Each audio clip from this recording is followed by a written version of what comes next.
तो भाई देखिए, इस वीडियो में ना बात करेंगे सी होप 200 कैप्सूल्स के बारे में, और ये जानेंगे कि ये कैप्सूल किस टाइप का होता है, कौन इसका यूज करता है, इसकी क्या डोज होती है और कितने दिन तक लेना पड़ता है, इसको लेने के बाद क्या फ़ायदे मिलते हैं और साइड इफेक्ट क्या करता है, सब कुछ जानेंगे। सो देखिएगा।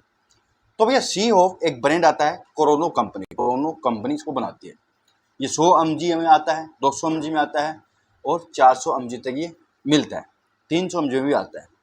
लेकिन ये जो कैप्सूल है ना दोस्तों, ये महिलाओं में चलता है और गायनकोलॉजिस्ट डॉक्टर इसको प्रिस्क्राइब करते हैं महिलाओं में, तो सेल्फ यूज़ नहीं करना है, इस चीज़ का ध्यान रखिएगा। महिलाओं में चलता है तो इसका मतलब ये नहीं कि महिला सेल्फ यूज़ करे, सेल्फ यूज़ कभी भी नहीं करना चाहिए कोई भी दवा हो। और ये जो आता नहीं है, सॉफ्ट जेलेटेड कैप्सूल टाइप आते हैं एंड फ्लेवर आते हैं, तो इसका जो यूज़ है ना, ये ओरली भी होता है, पानी के साथ आप ले सकते हैं, ठीक है, मुंह की तरफ से, और विजाइनल के अंदर रखा भी जाता है।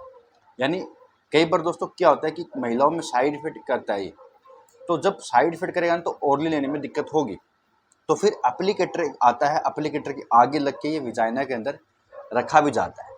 काम वैसे ही करता है जैसे आप ओरली ले हो, अगर आप पानी के साथ मुंह से ले रहे हो तो भी वैसे ही काम करेगा, और आप रख रहे हो विजाइना के अंदर तो भी वैसे ही काम करेगा। तो ये एक अलग तरह का ऑप्शन होता है, जो जिसको साइड इफेक्ट कर रहा है तो वो इसको ऐसे रख सकता है, डॉक्टर वैसे बता भी देते हैं, ठीक है। एक सी होप 200 mg टेबलेट भी आती है, वो सिर्फ ओरली ही ली जाती है, वो रखी जाती है, वो सस्टेन ली जाती है, महंगी भी आती है। लेकिन जो भी डॉक्टर ने आपको प्रिस्क्राइब किया है, कैप्सूल प्रिस्क्राइब किया है या टेबलेट प्रिस्क्राइब किया है, तो वो ही लेना है, इसे ध्यान रखिएगा। तो समझते हैं। तो भैया 10 कैप्सूल का एक पत्ता करीब करीब 380 रुपये के आसपास ये मिलता है, तो महंगा तो आता है, इसकी रेट हो सकता है और बढ़ गई हो, तो 350-380 रुपये के आसपास ये दवाई की दुकान पर मिल जाए। तो भैया इसके अंदर आता है प्रोजेस्टेरोन 200 mg में। प्रोजेस्टेरोन को समझते हैं, इसके अंदर जो इंग्रेडिएंट है यही सबसे इंपॉर्टेंट होता है। तो भैया प्रोजेस्टेरोन क्या है?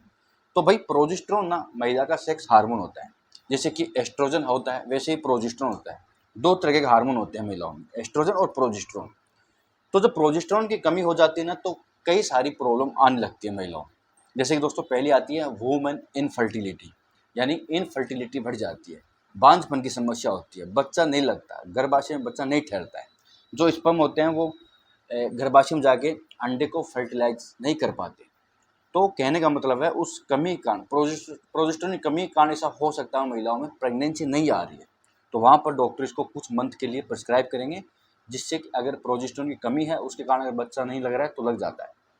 दूसरा दोस्तों, मिसगैरेजिंग की प्रॉब्लम है, बच्चा लगने के बाद बच्चा निकल ना जाए, समय से पहले डिलीवरी ना हो जाए, यानी गर्भपात ना हो जाए, या पहले ऐसा हो चुका है, बच्चा लगने के बाद निकल चुका है, तो वहाँ पर ये बच्चे की जो परत होती है उसको मोटा करता है, मोटाई प्रदान करता है, जो गर्भाशय होता है उसकी सुरक्षा करता है, जिससे कि बच्चा बाहर नहीं निकलता। हो सकता है वहाँ पर थोड़ी लंबी चल सकती है, 3-4 महीने या 9 महीने तक भी चल सकती है, पहले महीने से लेकर 9 महीने तक भी चल सकती है, ऐसा भी होता है। तो डिपेंड करता है आपको पहला कैसा या पहला ऐसा हो चुका है, उस तरीके से चलती है, यानी बच्चे को निकलने से रोकती है, बच्चे को पूर्ण रूप से तैयार करती है, 9 महीने से पहले डिलीवरी होने से बचाती है, प्री मेच्योर डिलीवरी होने से बचाती है। इनके अलावा दोस्तों, इरेगुलर पीरियड्स, महिलाओं में पीरियड्स आगे पीछे हैं, रेगुलर नहीं हो पाते, लेट आ रहे हैं, या ब्लीडिंग कम आ रहा है, या महीने में 2 बार आ रहे हैं, या 20-25 दिन से आ रहा है, यानी कंप्लीट पीरियड नहीं आ रहा, ठीक है, रुक जाता है, तो वहाँ पर ये उन हार्मोन को बैलेंस करती है, जिसके कारण ये प्रॉब्लम हो रही है।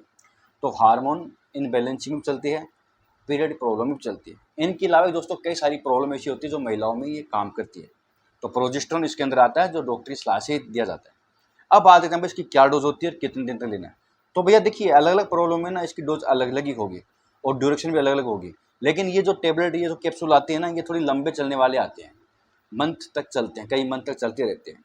तो अगर डॉक्टर ने दिया ना तो आप बेफिक्र होकर ले लीजिएगा, कोई इसके सारा साइड इफेक्ट नहीं होते हैं और काफ़ी बेनिफिट करते हैं, बच्चे के लिए भी ठीक रहते हैं। तो इसकी जो डोज होती है ना 200 mg की, एक सुबह एक शाम होती है। कई बार ये भी होता है कि दिन में एक बार भी हो सकती है और सुबह शाम भी हो सकती है। कुछ केसेज में दिन में 3 बार भी हो सकती है, लेकिन वो थोड़े दिन ही चलती है, बाद में 1 या दिन में 2 हो सकती है। तो 200 mg कैप्सूल दिन में 2 बार या दिन में 1 बार हो सकता है।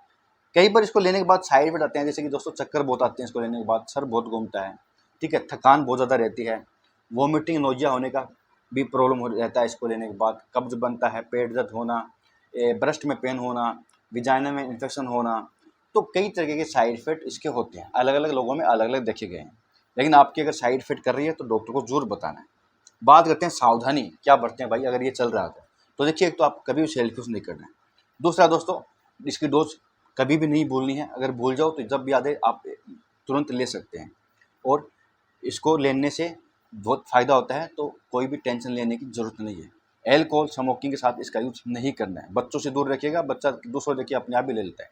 तो भैया संपूर्ण रहे था सी होप कैप्सूल्स के बारे में। और कौन से मेडिसिन के बारे में आपको जानना है कमेंट से जरूर बताइएगा। ये आपको डॉक्टर ने क्यों दिया है ये भी बताइएगा, जिससे कि नॉलेज मिलती है, बाकी लोगों को भी हेल्प मिलती है।